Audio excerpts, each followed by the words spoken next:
looks different in lots of places. I share all this to note that we're not attempting to give a comprehensive picture of organizing as part of our conversation today, and know that even here in Providence, there are a multitude of organizing efforts that we will not touch on. Instead, we're going to focus on a few organizations, One Neighborhood Builders and the Woonasquatucket River Watershed Council, and the residents that are part of efforts to organize folks towards shared goals aligned with the communities that they serve. To contextualize our discussion, I want to kick this off by asking our panelists to share a little bit about what community organizing looks like for them and the philosophies guiding their work. So first, I will we'll have a slide here.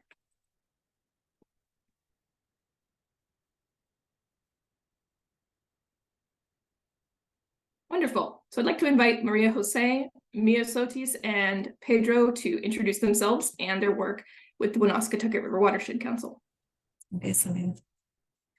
Hello, everyone. My name is Miosotis Alsina. I am the Community Programs Director for the Woonasquatucket River Watershed Council, Director of Programs, Community Programs, and I am delighted to be here today. Mucho gusto estar aquí hoy, solo para darle información rápidamente. Nuestro programa está basado en trabajo environmental justice along the residents of the riverfront neighborhoods near downtown Providence, Rhode Island, and acute public health, stormwater flooding, transportation, toxic exposure, and heat challenges.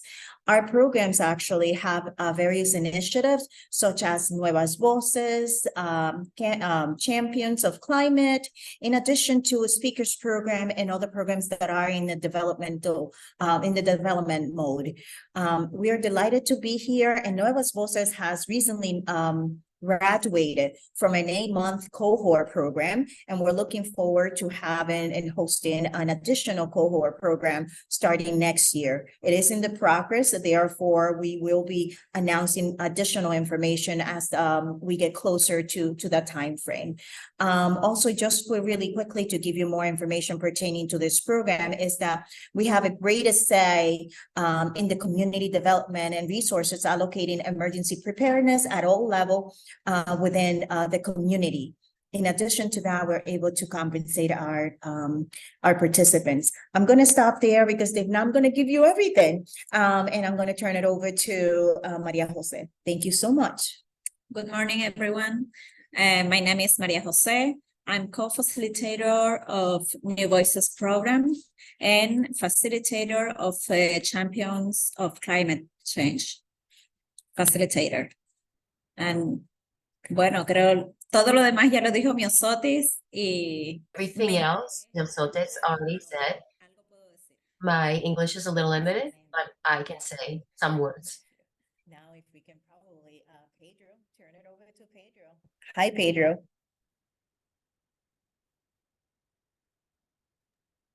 Pedro, you are on mute. We cannot hear you. Okay, here we go. Sorry about that. Right. Let me start over. So hi, everyone. Good morning, everyone. And thank you, Miosotis, for the introduction. So again, my name is Pedro Espinal. I'm the manager of the Only Build Resilient Hub. And there, I work together with City Hall, Kevin, Priscilla, and the Watershed Council, including Meredith from PEMA, I believe. And we're there, and Miosotis said a lot already. Like, we're there for the emergency services due to weather or any things that happen, and also to keep inform the community. So like Miosotis said, together with the Watershed Council, we basically help the community, inform them with everything, and show them the path of other organizations that could also help them within the community. I'll say more later on when it's Thank you very much. Yeah, looking forward to speaking with all three of you as we move forward here. Now I'd like to ask my colleague Eloi to introduce himself and talk a little bit about One Neighborhood Builders and our organizing efforts. So hi everybody, my name is Eloi Rodas, and I'm the new community organizer for One Neighborhood Builders, and in particular for the One Central Providence area, which is 02908, 02909. Since 2021, One Neighborhood Builders has been working towards convening the different services, organizations, and efforts that the collective and minds and local grassroots efforts are trying to bring together, so that we are not working in silos anymore, so that our work is not divided in ways that that make us do repetitive things, in ways that we can harness a more collective power, that where we can advocate for the community as a whole, where we can demand for and pressure state agencies and authorities to listen to our voice. And to that aim, we've been for in those first years, One Neighborhood Builders developed through this signature initiative a roadmap in which the community came together to offer the priorities that should be pushed through the next 10 years. And so in this Resident Advisory Council that was put together in 2021, we've brought a group of diverse residents that are organizing with the aim of ensuring that there's always authentic voices in the community that are heard, and that this effort is legitimate, that is rooted in the experiences and the needs of people. And so for the community to be able to also feel like these are services that are being served to them. And in this context, we're also working closely with people from the 9 neighborhoods that were at first working on a community impact fund that was given to the 2 different services and efforts in the area, as well as different small organizations that were first callers during the pandemic. And so we also have today one of the Resident Advisory Council members, Ziobrowski, who has been participating from the beginning. I only joined in May, and it's been an interesting process, because as a community organizer, it's funny to think, oh, we're going to hire someone to do this, when really it's a role that you develop organically, right? It's something that you have to earn. It's something that you build very slowly, which sometimes doesn't feel like it goes with the pace of the nonprofit world, where you have to show results immediately, where you have to answer to statistics and data and concrete proof of the community development. When in reality, there's all this behind stage work of going outside and talking to people and getting to know what the problems they have day to day, and really trying to create those connections between the different struggles that people have, regardless of how different their experiences are. Thank you so much, Eloi. And I'd love to now hear from Michelle to round out our panelists here this morning. Hello, my name is Michelle Ziobrowski. I'm a lifelong resident of Providence. I've lived in the Oneyville area my entire life. I'm a veteran. I joined the Resident Advisory Council in 2021. I've actually seen a lot of projects that have been completed, whether it's grants or we just completed the participatory budgeting, which was a fabulous experience. And mostly it's the networking part of it. And I like the boots on the ground. I like going door to door, meeting people in the park and face to face. Thank you. Thank you so much. Really wonderful to hear from each of you to kind of kick off the conversation here this morning. So I'd like to now actually start my first question with Mio. Can you start by telling us a little bit more about Nuevas Voces and other organizing programs at WRWC, and sort of how and why the organization decided to create these sort of programs focused on resident leadership and organizing. Absolutely, Grace. Thank you so much once again for allowing us to be here today. So just to give you a little bit of a background in terms of the reasons behind why we decided to create this amazing leadership programs, various initiatives.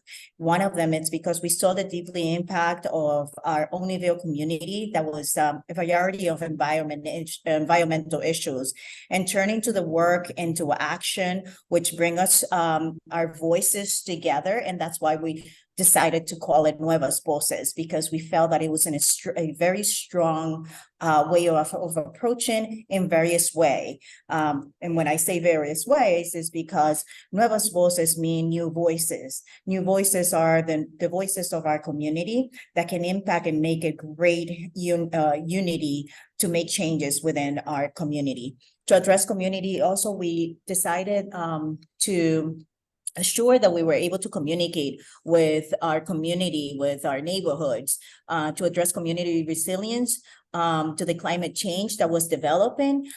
You probably remember that sometime in 2010, there was a huge flood. And from there, our neighborhood was highly impacted. And to make sure that the residents of all ages in the community are comfortable to be able to speak, we developed this program of climate resilience to help assure that we were able to train and provide the different resources to our community. So that's kind of the heart of the program. The various initiative and that we have is that we have a hub, which is the community programs. The community programs then branches out to Nuevas Voces, which is the bigger program, which then feeds through Campeones. Campeones is a more in-depth program that provides that runs for 2 years. So just going back into Nuevas Voces, Nuevas Voces run between 8 to 10 months of a cohort period. We just ended our 3rd year of cohort on November 15th. So we're delighted to have started with 25 folks and graduated 24, which is like a 99% of retention. And we are super proud of them. In addition to that, we also have another initiative that it's called the Speakers Program. The Speakers Program, it's from community resources that we provide to the public, such as we engage them into the different opportunities to become members of a directorship board within an official board of organizations, such as ambassadors. I believe Providence, Rhode Island has an ambassadors training program that it happens every year, and it's been happening for 16 years, and we didn't even know about this. So it's good to bring this to the community and get them engaged into programs that would benefit our communities. And I'm sorry, Grace, there was one more question, I believe, integrated into there that I may not have responded. No, you did great. And in fact, I think I'm going to now ask María José to jump in as well, as she's there in the room with you. And María José, you serve as a co-facilitator for the Nuevas Voces program. I would love to hear from you the experience of organizing residents and some of the things that what that really looks like on the ground. Like, what does it actually look like to support residents in coming together and identifying their shared interests? Bueno, lo voy a decir en español. Tenemos Well, I'm going to say this in Spanish. clases durante 8 a 10 meses durante todo el año. Classes, Invitamos 10 personas residentes de months. 02808 y 09. We invited people from 0 to 908, 0 to 909, all the people that live by the river. We were focused on the care of the environment, resisting climate change. We invited all these people so that they could be part of our program. As the name says, New Voices, we look for community leaders so that they can be take action. They can be the action and the solution to the problems. And we learn what their needs are, that they would be competent leaders in the community to solve the problems. Also, in related to climate, so that they could help in case of natural disasters, flooding, that they could help themselves, help their neighbors find the solution to the problem. During all these classes, 8 to 10 months, they receive motivation to come to the class. And they remain participants of this program where they can resolve many of the problems.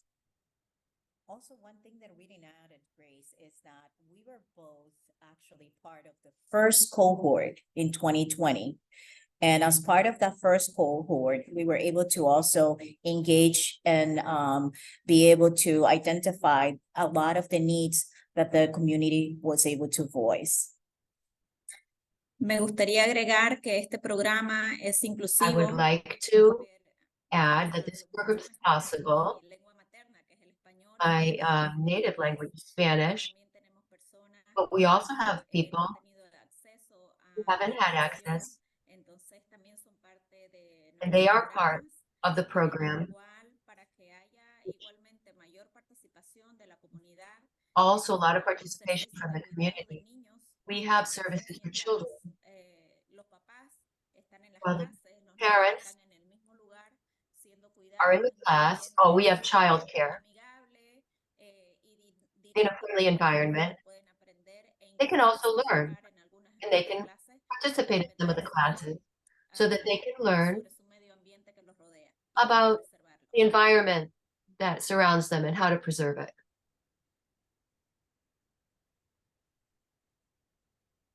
Wonderful. Thank you so much. I appreciate both of you sharing some of your experiences.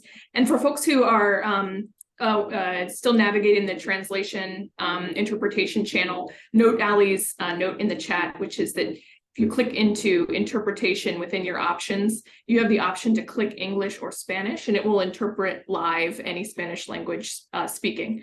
No, Mio, you're doing great. Okay, great. I'd like to now ask Pedro a question here. You serve as a manager of the Onlyville Resilience Hub, which is an environmental justice initiative that was there's one in Onlyville and there's another in South Providence that began in 2020. Can you talk about the role of organizing in advancing some of the goals and priorities that have been identified by community members towards overall resilience in the Onlyville community? I can't truly answer the whole question because I just started November 6th, which was less than a month ago. It's still work in progress. They're still building my facility right now, including my office. So I still have yet to communicate with the community itself as a whole. But the Resilience Hub in Onlyville, what I think is important is because it's a very diverse and a multicultural community. Like everyone else before me said, it's the communication part and things that they don't know, which part of, I guess, the language or the information and education that gets put out there, they doesn't get to receive it all. So the Resilient Hub is not only just for that, but we are there to help the community when Mother Nature hits and they need water, they need somewhere to stay or things like that, a place to take a shower, I guess. And plus the facility, the reason why it's not done yet, because we're trying to build it so it can withstand at least 30 days without electricity, without gas, without water. But we would have a 30-day supply for that, you know. So we ain't there yet to communicate everything to the community. That's why I also wanted to join this so everyone else could hear our progress right now, which is it's going. It got started. They did get The conversation just started in 2019, and we're here now, and we're going forward, full front. Wonderful. Thank you, and congrats on your new role. I'd now like to turn to Eloi. So Eloi, in your opening comments, you mentioned a little bit about the trust building and the time that it takes to really build relationships and truly organize community members towards shared goals. I was hoping you could talk a little bit more about those tensions. Oftentimes community organizers are residents. They're folks who see a problem and they work to solve it. What your role, Eloi, within One Neighborhood Builders is a staffed role within the organization aimed at coordinating folks towards the community established goals. Can you just talk a little bit about some of the challenges that you face, the organization faces, that the collective community faces, and opportunities that are presented by having a full-time staff person serve in this sort of role? Yes, of course. So let's talk about first about the tensions, or maybe also like the what seems like limitations at first. So obviously there's the question of resources, something that is that is a very common problem that nonprofits face, regardless of what they're working on, is always the battle for funds, of pleasing the funders, of making sure that these are always aligned, and always making sure that the community is being served at the same time, that the services are not there just because that there was a fund to put it out there and nobody's actually benefiting from it, or people could benefit from it, but there was no channel of communication for people to find out about it, or people found out about it, but they don't trust the organization, they don't know where they came from, who is behind them, why suddenly they're being given things for free, or what seems to be for free, or what's the catch, or how long the program is going to be there, how long the service is going to be there. The community is very perceptive to this. They notice when they're being used as a focus group where we're just trying to pick their brain, and then we don't tell them where all the surveys or all those investigations that we did with them went. That creates apathy, creates some mistrust. People get disengaged, people get disappointed with the results, or the lack of transparency, lack of accountability.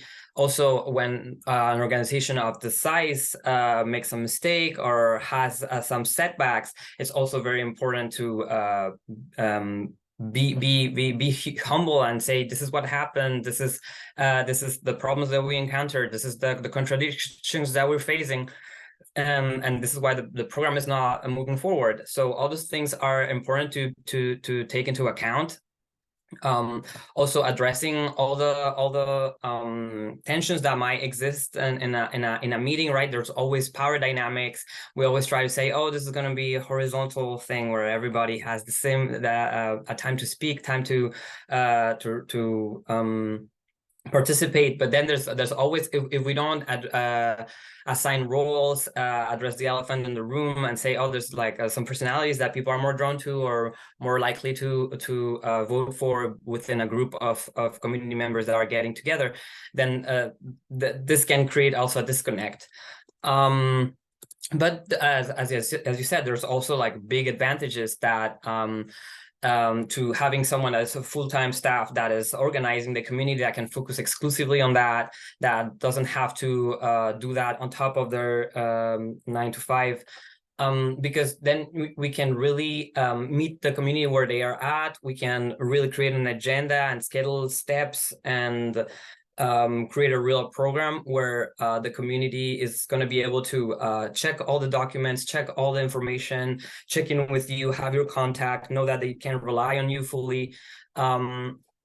And as long as you have this communication, as long as people know where you are, and also that you are setting them up for success in the sense that if your position stops existing or the organization stops existing tomorrow, they can keep doing the same work. They can keep getting together. You have trained them to become not just resident voices, but resident leaders. They can decide, okay, I have the tools, I have the experience, how a community can come together. Now we can do it independently. Now we can do it. Now we can replicate in other places. We can teach other residents to do it. That is where I see the strength in doing it from the nonprofit sector, on top of having all this like opportunities as staff to get formal training, getting formal opportunities, being connected with a network at large and locally, and just creating this official channels where residents and staff of a nonprofit can communicate. Thank you so much. I am feeling quite certain that probably raised some additional thoughts and questions from folks who are here in the virtual room with us. So we're nearing, we've got about 12 minutes left in our time together, and I'm going to transition to opening this to Q&A. And to do so, I'm going to pass the virtual microphone to my colleague, Ali Steinberg, who will be facilitating this Q&A session. Feel free to come off of the mute to raise a question or to drop it in the chat. And Ali, I'll let you take it from there. Awesome. Thanks so much, Grace. I'll raise the one question in the chat so far from Armin. I think this question is for Eloi and Michelle. Do you also serve the 02904 zip code? Yeah, Eloi, I'll let you answer that. So we don't serve the 02904. We're focused on 02909 and 02908, but we're always trying to see what other health equity zones are up to, see what resident councils are active, or what resident groups and communities are active there, because it's always very mutually beneficial to create those links, if that's what you were referring to, as far as trying to harness the voices of the residents in a specific zip code. Awesome, great, thanks. So I see some hands raised. We'll go Dominic, and then we'll go to Brenda. And feel free to put questions in the chat too, or raise your hands, whatever is easiest for you. So Dominic, I'll kick it over to you. Yeah, thank you very much. First of all, thanks to the panelists. Really, really great information. And for someone like me who doesn't have a lot of knowledge and experience in this area, I'm just curious, Eloi, maybe could you talk about what does one of your days look like? And what do you do? And I don't mean that in a bad way. I just, tell me, like, do you have a desk? I'm guessing you don't. I'm guessing most of the time you're out on the street, right? But give me an idea. What do you do during the course of a day? I hope that's an okay question. I don't mean it to me, but I've never, experienced, so I'm really interested. So no, it's a really good question. And funnily enough, when I was hired, I also thought I wasn't going to get a desk. I thought I was going to be on the street every day, but no. Basically, there's a lot of, I don't want to call it tedious, because I do enjoy putting things on the calendar and deciding how I'm going to organize my day. But there's a lot of paying attention, first of all the things that are happening in the area. There's a lot of groups that are meeting, a lot of getting togethers, sometimes rallies, sometimes workshops, sometimes just information hubs that pop up. Sometimes it's from big organizations that are established and trusted in the community for the past 10, 20 years. Sometimes it's a very informal thing that 3 neighbors are putting together because they're getting upset that the street garbage or the rat infestation is a problem in their block, or there's like noise disturbance. And this is the kind of thing that I'm starting to get acquainted with where are the places that people come together, where people go for when they're looking for information, when they're looking for help, when they find that the services that are in their area are actually not suitable for them. Where are they gathering? And where are they shopping? Where are they walking? What modes of transportations they're using? So just like since I started recently and a few months ago, I'm just getting a sense of how people are moving in the area. It's an interesting choice to have someone that is new, right? I migrated from Guatemala in May, and I started working here in August with One Neighborhood Builders, and in a way, it's been useful to connect, for example, at block parties, at events with other people that just recently got into the country.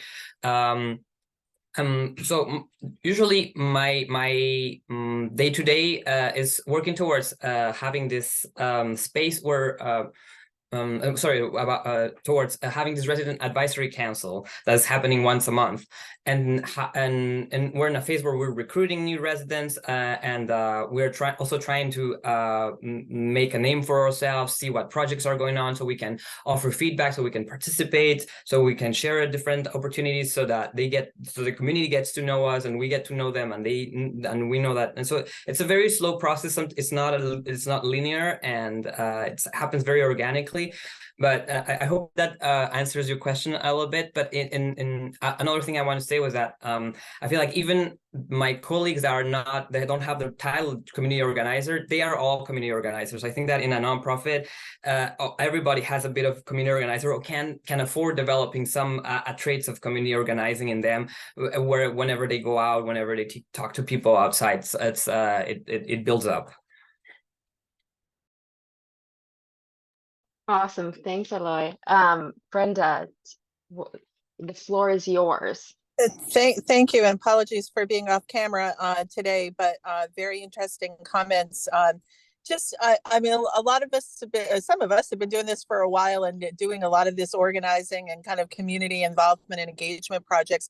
How do you deal with cynicism in the neighborhood and communities? How do you say people, oh, here they come again? One more time, they're going to come and then, and ignore us later. So are you finding that, or are you finding more optimism? I hope you are. And, but if not, how do you kind of combat that? Awesome. That's a great question. Why don't we start with some of the WRWC folks, Mio and María, Jose, and Pedro. Any of you want to jump in on this? Absolutely. I think everywhere we go, we may find that. It could be in different forms of displayed, even in our own field of work, within, a professional staffing too. You can probably find things like that. I think for our community, it's more of a conversational process, assuring them and making sure that we're able to connect, and word to mouth sometimes helps too. I think the neighbor has participated in the program, and then it just spreads around the neighborhood, and it's able to connect in a positive way. Everything is connected in our community. It's such a small community that everyone knows what you're doing. In addition to that, those that do not know, they are eager to learn. We have been able to go around and doing door-to-door knocking and providing information. I think our initial way of communicating is the fact that our community is full of diverse folks. And having two people, one that can communicate effectively in both languages, have been able to work very effectively, and they have been able to embrace that, to see that not just an English-speaking folks are coming out and being able to connect with them, but rather having a team of folks that are able to connect in both languages and are serving information that the community has been in need and has been looking forward to it. It's not just doing the door-to-door knocking and be able to provide one single information, or trying to collect a vote because it's that time of the year, it's election. And no, it's more of providing the resources that our community are in need.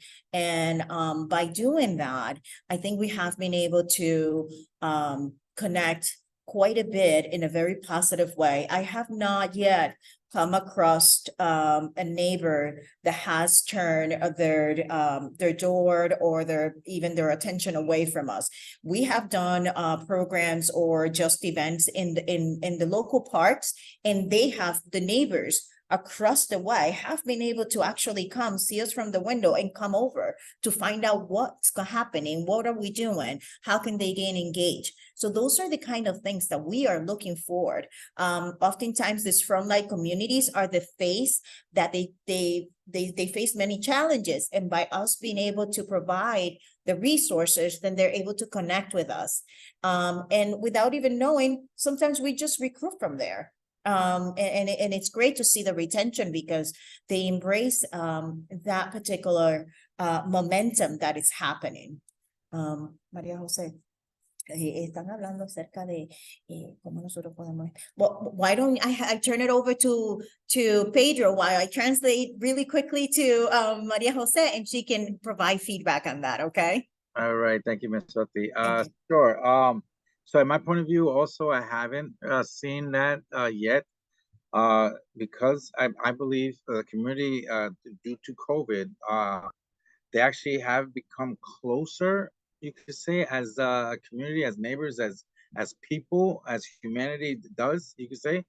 So I do have people that need supplies, that need help, this and that, but it's the same neighbor next door to them that's willing to give and donate the supplies and donate also their time to volunteer to distribute or to do whatever for the community. So once you mention the community and the community here, they do come together. They just don't know it. So I think that's where WRWC and I come in and play here. Also with Eloi, he understands the point where I'm saying on the community does stick together. The thing is, you just gotta let them know how we can help them helping us, you know. So yeah, let me bring it back. That's a great point. María José. Yeah, María José, do you want to finish? And then Michelle, I want to come back to you because you put a comment in the chat that I want you to be part of this too. So María José and then Michelle, and then we'll wrap up. Gracias por la palabra. Creo que por ahora no hemos visto inconvenientes. Más que todo el inconveniente, sobre todo, sí creo yo, desde mi punto de vista personal. From my personal point of view, it could be the language. But the big challenges that I have been able to observe, I think that language is an important, there is a big barrier. But I'm the example that you can learn and that people can get in touch with the organizations, that they can go beyond the barriers. They can learn. We help them make those contacts. The programs, we've been able to get them involved and develop what they want to do. Awesome. That's a great point. Thank you so much, María José. And then we'll finish off with Michelle, and then we'll wrap on up. But I want to make sure Michelle is part of this conversation too. Hi, guys. I just want to say that I think in our area, we are very diverse. And in my particular area, we have a lot of elderly and disabled. But we have a lot more in common than anybody thinks, no matter what race, color, religion, anything like that. It's all a quality of life issue. Yeah, that's a great point. And so much of organizing is coming around this quality of life and things that we're all seeing in the neighborhood, and they may impact us differently. But yeah, hearing that there is a lot of commonalities. So as it's nearing 9:30, clearly this is just like a jumping off point there. I'm seeing so many different threads that we could clearly take and have a much bigger conversation about this. So thank you to all of our panelists for sharing. And I also want to thank you, all of you who took the time out of your Friday morning to join us. And we hope that you'll consider joining us for a future Fresh Friday. Our next one will be in January, and we will share program announcements with everyone who registered for today. And for those watching the recording, please email me at Steinberg, STEINBERG @1mb.org to get notifications. And also, if you have questions for me, you can also email me there. And please note, as you exit the Zoom meeting this morning, a brief survey regarding today's event will pop up in the browser on your device. We'll ask you for feedback from today's session. Please take a minute or two to respond. It'll help us continue to make these programs better. And thank you so much, and I hope you have a great Friday. Bye, thank you. Have a wonderful weekend.